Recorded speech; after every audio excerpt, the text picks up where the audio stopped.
Assalamualaikum warahmatullahi wabarakatuh. Apa kabar kalian semua? Semoga selalu dalam keadaan sehat dan tetap jadi yang terdepan dalam rangka meraih kesuksesan. Baik, langsung saja kita ikuti pembahasan mata pelajaran pendidikan agama Islam kelas 9 dengan materi kehadiran Islam mendamaikan bumi Nusantara.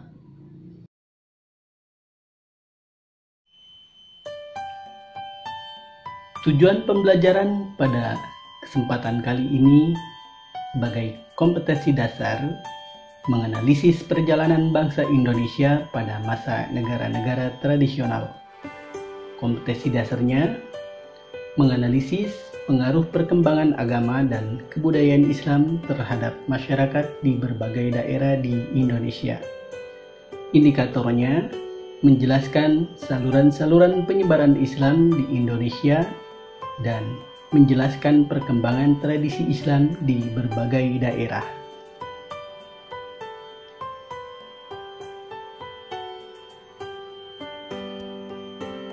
Proses penyebaran Islam di Indonesia, perkembangan tradisi Islam di berbagai daerah. Saluran penyebaran Islam yang pertama yaitu melalui perdagangan. Yang kedua, melalui perkawinan. Yang ketiga, melalui pendidikan. Yang keempat, melalui politik. Yang kelima, melalui kesenian. Yang keenam, melalui tasawuf. Dan yang ketujuh, melalui dakwah. Saluran penyebaran Islam yang pertama melalui perdagangan, yaitu adanya bandar-bandar dagang yang memegang peranan strategis dan penting. Kemudian fungsi bandar, yang pertama sebagai tempat berlabuh kapal-kapal dagang, kemudian sebagai tempat transaksi perdagangan atau jual beli, dan sebagai tempat persinggahan para pedagang. Berikutnya, melalui perkawinan, yaitu orang-orang asing atau orang Arab, India, dan Cina yang telah memeluk Islam bertempat tinggal secara permanen di suatu wilayah di Indonesia. Kemudian melakukan perkawinan campuran dan mengikuti gaya hidup lokal. Berikutnya adalah melalui pendidikan.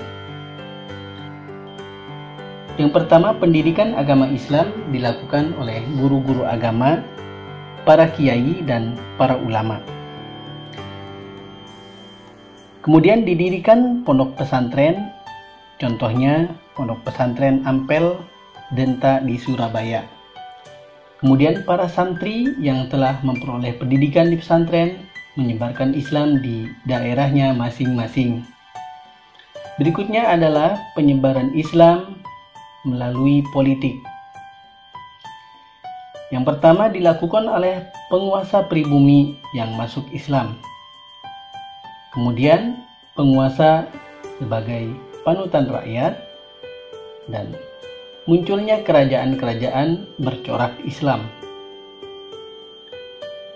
Selanjutnya, sebaran Islam melalui dakwah. Proses Islamisasi di Jawa melalui dakwah dilakukan oleh kelompok para wali yang dikenal dengan sebutan Wali Songo atau Wali Sembilan. Kemudian penyebaran agama Islam di Jawa Tengah bagian selatan dilakukan oleh Sunan Tembayat yang berkedudukan di Klaten. Penyebaran agama Islam di luar Jawa, khususnya di Sulawesi Selatan, dilakukan oleh Datuk di Bandang dan Datuk di Sulaiman. Kemudian di Kalimantan Timur dilakukan oleh Datuk di Bandang dan Tuan Tunggang di Parangan. Sebaran Islam melalui tasawuf. Ajaran tasawuf adalah ajaran ketuhanan yang telah bercampur dengan mistis atau unsur-unsur magis. Ajaran tasawuf masuk ke Indonesia pada abad ke-13. Di Aceh muncul ahli tasawuf yang terkenal seperti Hamzah Fansuri, Syamsuddin As-Samatrani, dan Nuruddin Ar-Raniri. Berikutnya adalah sebaran Islam melalui kesenian. Kesenian juga merupakan saluran bagi penyebaran Islam di Nusantara. Contohnya Sunan Kalijaga yang memanfaatkan media wayang merupakan kesenian asli Jawa sebagai media penyebaran agama dan nilai-nilai Islam. Tradisi Islam. Yang pertama, tradisi ziarah. Yang kedua, tradisi maulud. Yang ketiga, tradisi daur kehidupan dalam ajaran Islam. Tradisi ziarah, para peziarah memiliki kepercayaan bahwa ziarah merupakan suatu tindakan ibadah yang dipercayai akan membawa berkah di dunia dan di akhirat. Kemudian untuk mendapatkan berkah, ziarah juga dimaksudkan sebagai cara untuk menghormati orang yang telah meninggal. Kemudian untuk melanggengkan hubungan antara orang yang masih hidup dengan yang telah meninggal. Selanjutnya, tradisi maulud atau maulid. Tradisi maulud merupakan tradisi kepercayaan keagamaan yang berkembang dalam masyarakat Islam untuk memperingati hari kelahiran Nabi Muhammad SAW yang jatuh pada tanggal 12 Rabiul Awal. Kemudian tradisi ini pertama kali dilakukan oleh Salahuddin Al-Ayyubi pada tahun 1138 sampai 1193.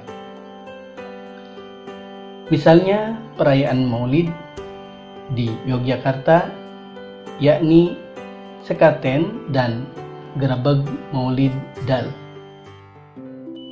Berikutnya adalah tradisi daur kehidupan. Masa kelahiran, memasuki dewasa, tradisi pernikahan, tradisi upacara kematian. Upacara daur kehidupan adalah bentuk upacara adat sebagai bentuk realisasi dari penghayatan manusia terkait dengan fase kehidupannya. Demikian yang dapat saya sampaikan, semoga bermanfaat bagi kita semua. Billahi taufiq wal hidayah. Wassalamualaikum warahmatullahi wabarakatuh.